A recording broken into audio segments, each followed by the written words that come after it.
रात के ठीक 12 बजे थे। शहर की हर सड़क पर सन्नाटा पसरा हुआ था, पर पुलिस कंट्रोल रूम की एक खास खिड़की के पीछे सन्नाटा नहीं था। वहां एक तूफान के आने की आहट थी। उस कमरे में बैठी थी अचंता, शहर की नई नई नियुक्त हुई डीएसपी, जिसकी निगाहें सामने लगी स्क्रीन पर जमी हुई थीं, जहां दिन भर की रिपोर्टें फ्लैश हो रही थीं। उसका चेहरा शांत था, लेकिन उसकी आंखों में एक ऐसी आग जल रही थी जो शायद सिर्फ उन लोगों को दिखाई देती थी जो सिस्टम के अंदर के अंधेरे को जानते थे।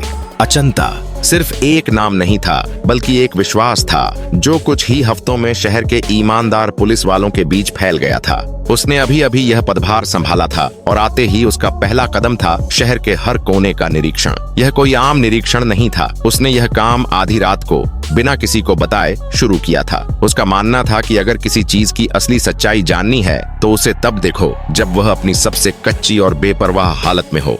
यह कहानी एक ऐसे शहर की है जहां भ्रष्टाचार की जड़ें इतनी गहरी थीं कि कोई भी अधिकारी बिना घूस लिए सांस तक नहीं लेता था। ऊपर से नीचे तक हर स्तर पर एक बेईमानी का जाल बिछा हुआ था। लोग परेशान थे, लेकिन बोलते नहीं थे, क्योंकि उन्हें पता था कि आवाज उठाने का मतलब है मुसीबत को न्योता देना। आज रात अचंता ने अपना पहला निशाना तय कर लिया था। यह शहर से 30 किलोमीटर दूर एक चेक पोस्ट था, जहां से रोजाना भारी मात्रा में अवैध सामान और तस्करी होती थी। यह बात हर कोई जानता था, लेकिन कोई कुछ नहीं करता था, क्योंकि उस चेक पोस्ट को कलेक्शन सेंटर का नाम दिया गया था। हर हफ्ते वहां से मोटी रकम शहर के आला अधिकारियों तक पहुंचाई जाती थी। अचंता ने अपनी निजी गाड़ी निकाली, जिस पर कोई पुलिस का स्टिकर नहीं था। उसके साथ सिर्फ उसका भरोसेमंद ड्राइवर था, जो उसके इरादों को समझता था। जब वे उस चेक पोस्ट के करीब पहुंचे तो दूर से ही उन्हें कुछ हलचल दिखाई दी। एक बड़ा ट्रक रुका हुआ था और 2 पुलिस वाले ट्रक के ड्राइवर से बातचीत कर रहे थे। ड्राइवर ने उन्हें कुछ नोटों का बंडल दिया और पुलिस वालों ने उसे सलाम ठोककर आगे जाने का इशारा किया। यह दृश्य देखते ही अचंता का चेहरा तमतमा उठा। उसने ड्राइवर को गाड़ी एक सुनसान जगह पर खड़ी करने का आदेश दिया। वे दोनों गाड़ी से बाहर निकले और झाड़ियों के पीछे छिपकर चेक पोस्ट की तरफ बढ़ने लगे। वहां का नजारा चौंकाने वाला था। एक रजिस्टर था जिसमें हर पास होने वाली गाड़ी का नंबर और उसके सामने घूस की रकम लिखी हुई थी। यह सब देखकर अचंता के दिल में एक ज्वाला भड़क उठी। उसी समय एक सफेद इनोवा गाड़ी वहां आकर रुकी। गाड़ी से एक इंस्पेक्टर निकला, जिसने आते ही पुलिस वालों को डांटना शुरू कर दिया। इतना धीमा काम क्यों कर रहे हो? ऊपर से फोन आया है, आज डबल कलेक्शन करना है, उसने कहा। इंस्पेक्टर की बात सुनते ही अचंता समझ गई कि यह खेल सिर्फ 2-4 पुलिस वालों का नहीं, बल्कि यह एक संगठित गिरोह है। उसने अपने मोबाइल से सारी घटना की रिकॉर्डिंग शुरू कर दी, जिसमें ट्रक के ड्राइवर से घूस लेने से लेकर रजिस्टर में एंट्री करने तक सब कुछ साफ साफ दिख रहा था। जब इनोवा गाड़ी आगे बढ़ी तो अचंता ने गाड़ी से बाहर निकलकर सीधे चेक पोस्ट पर धावा बोल दिया। यह सब क्या हो रहा है? उसकी आवाज में ऐसी गूंज थी कि पुलिस वालों की रूह तक कांप गई। मैडम, मैडम आप कौन? एक हवलदार ने घबराते हुए पूछा। मैं डीएसपी अचंता, और यह सब तुम्हारी आखिरी घूस है, उसने कहा, और उसी वक्त हवलदार के हाथ से रजिस्टर छीन लिया। पुलिस वाले घबरा गए। उन्होंने कभी सोचा भी नहीं था कि कोई अधिकारी इतनी रात को यहां निरीक्षण करने आएगा। उन्होंने अचंता के सामने मिन्नतें करनी शुरू कर दी। मैडम, हमें माफ कर दीजिए, हम तो सिर्फ ऊपर वालों का हुक्म मान रहे थे। अचंता ने उनकी एक न सुनी। उसने तुरंत उस रजिस्टर को अपनी कस्टडी में लिया और कंट्रोल रूम में फोन करके एक स्पेशल टीम को तुरंत वहां पहुंचने का आदेश दिया। मुझे यहाँ का इंचार्ज चाहिए, अभी, उसने सख्त लहजे में कहा। कुछ ही देर में वहां हड़कंप मच गया। चेक पोस्ट पर अचानक इतना बड़ा एक्शन देखकर सब हैरान थे। इंचार्ज वहां आया, लेकिन वह अचंता की आंखों में आंखें डालकर बात नहीं कर पा रहा था। तुम इस रजिस्टर का मतलब जानते हो इंस्पेक्टर? अचंता ने उसकी तरफ रजिस्टर दिखाते हुए कहा।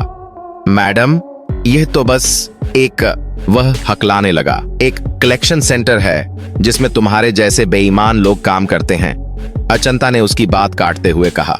यह पहली बार था जब किसी आला अधिकारी ने इस तरह का कड़ा कदम उठाया था। अचंता ने तुरंत उस इंचार्ज और वहां के सभी पुलिस कर्मियों को सस्पेंड करने का आदेश दिया। लेकिन कहानी यहीं खत्म नहीं हुई। अगले दिन सुबह शहर के एक बड़े अखबार में यह खबर हेडलाइन बनकर छपी। नई डीएसपी का रात को धावा, चेक पोस्ट पर भ्रष्टाचार का भांडाफोड़। अचंता जानती थी कि यह सिर्फ शुरुआत थी। यह एक छोटी मछली थी जिसे उसने पकड़ा था। अब बड़ी मछलियां जो इस खेल को चला रही थीं, वे भी अलर्ट हो चुकी थीं। वे उसे रोकने के लिए कुछ भी कर सकती थीं। उसका फोन लगातार बज रहा था और उसे पता था कि ये फोन कहां से आ रहे हैं। उसकी लड़ाई अब सिर्फ बेईमान पुलिस वालों से नहीं, बल्कि पूरे सिस्टम से थी और यह लड़ाई बहुत खतरनाक होने वाली थी। अखबारों में छपी खबर ने पूरे शहर में आग लगा दी थी। आम जनता अचंता की बहादुरी की तारीफ कर रही थी, लेकिन पुलिस विभाग के गलियारों में एक अजीब सी खामोशी छाई हुई थी। यह खामोशी उस तूफान से पहले की थी जो अचंता के दरवाजे पर दस्तक देने वाला था। चेक पोस्ट पर हुई कार्रवाई के ठीक अगले दिन अचंता के दफ्तर में हलचल मच गई। उसका फोन लगातार बज रहा था। कोई आला अधिकारी उसे नासमझी के लिए डांट रहा था, तो कोई उसे सिस्टम के नियमों के बारे में समझा रहा था। एक फोन कॉल तो सीधे मुख्यमंत्री कार्यालय से आया, जहां उसे धीरे चलने और चीजों को शांत करने की सलाह दी गई। अचंता ने हर फोन का जवाब बेहद शांत और तार्किक तरीके से दिया। सर, कानून की किताब में कहीं नहीं लिखा है कि भ्रष्टाचार को धीरे धीरे खत्म करना चाहिए, उसने एक अधिकारी से कहा। अगर एक सैनिक दुश्मन को देखता है तो वह उस पर तुरंत हमला करता है, न कि उसे भागने का मौका देता है। लेकिन सिस्टम का हमला सिर्फ बातों तक सीमित नहीं था। अगले 2 दिनों में अचंता के भरोसेमंद साथियों को अलग अलग बहाने से दूर दराज के थानों में ट्रांसफर कर दिया गया। एक जूनियर इंस्पेक्टर जिसने रात में उसका साथ दिया था, उस पर झूठे आरोप लगाकर विभागीय जांच बैठा दी गई। यहाँ तक कि उसकी फाइल से कुछ महत्वपूर्ण दस्तावेज भी गायब कर दिए गए। अचंता को पता था कि यह सिर्फ शुरुआत है। वे उस पर मनोवैज्ञानिक दबाव बनाना चाहते थे। एक दिन उसके घर पर एक गुमनाम लिफाफा आया। उसमें उसके परिवार की तस्वीरें थीं। तस्वीरें देखकर उसके चेहरे पर पहली बार चिंता की लकीरें आईं, लेकिन वह तुरंत संभल गई। उसने अपने परिवार को एक सुरक्षित जगह पर भेज दिया और अपने दिमाग से हर तरह की कमजोरी को बाहर निकाल दिया। उसने ठान लिया कि यह लड़ाई अब सिर्फ उसके करियर या सम्मान की नहीं, बल्कि एक सिद्धांत की है। अचंता ने अपनी रणनीति बदल दी। उसने महसूस किया कि वह अकेले पूरे सिस्टम से नहीं लड़ सकती। उसे अंदर से किसी की मदद की जरूरत थी। उसे एक ऐसे व्यक्ति की तलाश थी जो ईमानदार हो और जिसे इस खेल के नियम पता हो। उसे याद आया कि कुछ साल पहले क्राइम ब्रांच का एक होशियार और ईमानदार इंस्पेक्टर, जिसका नाम राघव था, उसे एक झूठे केस में फंसाकर किनारे कर दिया गया था। राघव सिस्टम की गंदी राजनीति का शिकार हुआ था। अचंता ने राघव से संपर्क किया। राघव पहले तो हिचकिचाया, क्योंकि वह सिस्टम से हार मान चुका था। मैडम, आप जिस खाई में कूद रही हैं, उसकी गहराई का आपको अंदाजा नहीं है। ये लोग हमें जीने नहीं देंगे, राघव ने कहा। राघव, मैं इस सिस्टम के अंदर के अंधेरे को जानती हूँ, अचंता ने जवाब दिया, और मुझे पता है कि आप जैसे कुछ लोग अभी भी हैं जो उस अंधेरे में एक उम्मीद की किरण हैं। मैं यह लड़ाई अकेले नहीं लड़ रही हूँ, बल्कि मैं उस उम्मीद की लड़ाई लड़ रही हूँ। राघव अचंता की बातों से प्रभावित हो गया। वह उसके साथ जुड़ गया, लेकिन एक शर्त पर। सब कुछ चुपके से होगा और किसी को भी उनके इरादों के बारे में पता नहीं चलेगा। अचंता और राघव ने मिलकर एक गुप्त ऑपरेशन शुरू किया। उनका निशाना अब सिर्फ चेक पोस्ट नहीं, बल्कि इस भ्रष्टाचार के जाल का मास्टरमाइंड था। उन्हें पता चला कि हर महीने एक खास रात को शहर के सबसे बड़े सरकारी अधिकारी और कुछ बड़े व्यापारी एक फार्म हाउस में मिलते हैं, जहां पैसों का लेन देन और नए सौदे तय होते हैं। यह फार्म हाउस एक मंत्री का था, जो खुद को बहुत साफ सुथरा बताता था। उन्होंने इस ऑपरेशन को ऑपरेशन क्लीन स्लेट नाम दिया। राघव ने अपनी पुरानी क्राइम ब्रांच की जानकारी का इस्तेमाल किया और फार्म हाउस के अंदर घुसने का एक गुप्त रास्ता खोज निकाला। एक रात जब पूरा शहर सो रहा था, अचंता और राघव ने उस फार्म हाउस पर धावा बोलने का फैसला किया। उन्होंने अपनी पहचान छिपाई और अंधेरे का फायदा उठाकर फार्म हाउस के पास पहुंच गए। वे झाड़ियों के पीछे छिपकर अंदर के नजारे को देखने लगे। मंत्री, कुछ पुलिस अधिकारी और बड़े व्यापारी पैसों के ढेर के बीच बैठे थे। वे एक एक करके पैसों के बंडल गिन रहे थे और एक लैपटॉप में एंट्री कर रहे थे। राघव ने अचंता को बताया कि वह लैपटॉप ही इस पूरे खेल का सबूत है। उसमें हर एक भ्रष्ट अधिकारी और व्यापारी का नाम दर्ज था। अचंता को पता था कि उन्हें वह लैपटॉप हर हाल में चाहिए, लेकिन अचानक एक गार्ड ने उन्हें देख लिया। अरे, वहां कौन है? गार्ड ने चिल्लाया। यह सुनकर अंदर हड़कंप मच गया। मंत्री ने तुरंत अपने एक अधिकारी से कहा, जल्दी से वह लैपटॉप फॉर्मेट करो। अचंता और राघव ने भागकर अंदर जाने की कोशिश की, लेकिन गार्डों ने उन्हें रोक लिया।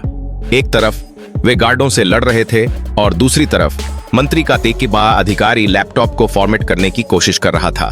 समय तेजी से निकल रहा था।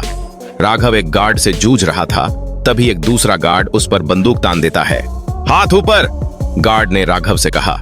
गार्ड की बंदूक की नोक पर राघव खड़ा था। कमरे के अंदर मंत्री और उसके सहयोगी अपनी जीत का जश्न मना रहे थे, क्योंकि लैपटॉप को फॉर्मेट करने का काम शुरू हो चुका था। अचंता ने एक पल के लिए अपनी आंखें बंद की और फिर एक गहरी सांस लेकर उसने अपने हाथ ऊपर उठा लिए। ठीक है, तुम जीत गए, उसने शांत आवाज में कहा। लेकिन इस जीत की कीमत क्या है? एक ईमानदार आदमी की जान? मंत्री ने एक अहंकार भरी मुस्कान के साथ कहा। तुम्हारी बहादुरी की कहानी आज यहीं खत्म होती है डीएसपी। तुमने बहुत बड़ी डिधी गलती कर दी है। अचंता ने धीरे धीरे अपने हाथों को नीचे किया और एक ऐसी मुस्कान दी जो किसी ने उम्मीद नहीं की थी। गलती मैंने नहीं सर, गलती आपने की है। आपने सोचा कि एक छोटा सा चेक पोस्ट मेरा पहला और आखिरी निशाना था, लेकिन मैं वहां सबूत जुटाने नहीं बल्कि एक जाल बिछाने गई थी। मंत्री का चेहरा गुस्से से लाल हो गया। यह सब बकवास है, तुम्हारे पास कोई सबूत नहीं है, और अगर था भी तो वह अब खत्म हो चुका है। ठीक उसी क्षण बाहर से गाड़ियों के सायरन की आवाज सुनाई दी। फार्म हाउस को चारों तरफ से घेर लिया गया था। अचंता ने अपनी घड़ी देखी और मुस्कुराई। माफ कीजिएगा सर, मुझे लगता है कि मेरी टीम समय पर पहुंच गई है। यह सुनते ही मंत्री और उसके साथियों के चेहरे का रंग उड़ गया। उन्होंने सोचा था कि अचंता अकेली है, लेकिन उसे पता था कि इस लड़ाई में जीत तभी मुमकिन है जब वह पूरी तैयारी के साथ मैदान में उतरे। अचानक अचंता की स्पेशल टीम ने दरवाजे तोड़कर अंदर धावा बोल दिया। उनके पास राघव को बचाने के लिए एक सटीक योजना थी। एक अधिकारी ने गार्ड को पलक झपकते ही काबू कर लिया, जबकि दूसरे ने राघव को सुरक्षित कर लिया। कमरे के अंदर की स्थिति तनावपूर्ण थी। मंत्री ने चिल्लाते हुए कहा, तुम्हारी इतनी हिम्मत, तुम जानते हो मैं कौन हूँ? अचंता ने शांत लहजे में जवाब दिया, मैं जानती हूँ सर, आप वही हैं जो कानून को अपनी जेब में रखते हैं, लेकिन आज कानून अपनी असली जगह पर वापस आ चुका है। मंत्री का चेहरा गुस्से से कांप रहा था। उसने अपने अधिकारी से पूछा, लैपटॉप का क्या हुआ? अधिकारी ने हकलाते हुए कहा, सर फॉर्मेटिंग अभी भी हो रही है। अचंता ने आगे बढ़कर लैपटॉप को उठाया और उसे बंद कर दिया। चिंता मत कीजिए सर, यह लैपटॉप सुरक्षित है। फिर उसने राघव की ओर देखा, जिसने एक छोटी सी यूएसबी ड्राइव को अपनी जेब से निकाला। जब हम फार्म हाउस के अंदर घुसे तब राघव ने इस ड्राइव का इस्तेमाल करके लैपटॉप की सारी जानकारी को क्लोन कर लिया था। यह 1 मिनट का काम था। अचंता ने गर्व के साथ कहा, आपके अधिकारी ने जिस फाइल को फॉर्मेट करने की कोशिश की वह सिर्फ एक खाली फोल्डर था। यह सुनकर मंत्री के पैरों तले जमीन खिसक गई।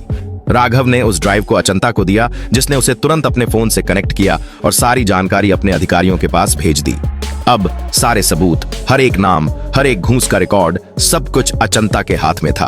पुलिस ने एक एक करके सभी भ्रष्ट अधिकारियों और व्यापारियों को गिरफ्तार कर लिया। मंत्री ने बहुत कोशिश की कि वह बच जाए, लेकिन उसके सारे राजनीतिक दांवपेंच अचंता के दृढ़ निश्चय के आगे बेकार साबित हुए। अगले दिन यह खबर सिर्फ शहर ही नहीं बल्कि पूरे देश में छा गई। डीएसपी अचंता ने भ्रष्टाचार के पूरे नेटवर्क का किया पर्दाफाश। आम जनता अचंता को एक हीरो के रूप में देखने लगी, लेकिन अचंता ने इस जीत का जश्न नहीं मनाया। वह जानती थी कि यह सिर्फ एक शुरुआत है। कुछ ही हफ्तों बाद अचंता को और भी बड़े पद पर नियुक्त किया गया, लेकिन उसने इस पद का इस्तेमाल अपनी ताकत बढ़ाने के लिए नहीं बल्कि सिस्टम को सुधारने के लिए किया। उसने एक स्वच्छ पुलिस अभियान शुरू किया, जिसमें हर पुलिसकर्मी को ईमानदारी की शपथ दिलाई गई।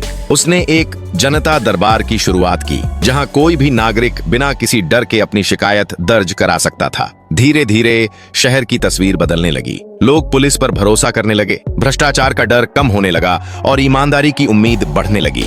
अचंता ने यह साबित कर दिया कि एक व्यक्ति की ईमानदारी और हिम्मत पूरे सिस्टम को बदल सकती है। एक शाम जब वह अपने दफ्तर की खिड़की से शहर को देख रही थी तो राघव उसके पास आया। मैडम, आपने कर दिखाया, उसने कहा। अचंता ने मुस्कुराते हुए जवाब दिया, नहीं राघव, हमने कर दिखाया। यह सिर्फ मेरी जीत नहीं बल्कि हर उस इंसान की जीत है जो इस देश में ईमानदारी से जीना चाहता है। उसकी कहानी सिर्फ एक अधिकारी की नहीं बल्कि उस उम्मीद की कहानी बन गई जो हमें बताती है कि अंधेरे में भी एक किरण होती है जो अगर सही दिशा में चले तो पूरे अंधेरे को मिटा सकती है। आपको अगर यह कहानी अच्छी लगी हो तो प्लीज इस वीडियो को एक लाइक करके चैनल को सब्सक्राइब कीजिए और कमेंट में लिखो कि इस वीडियो से क्या सीखे।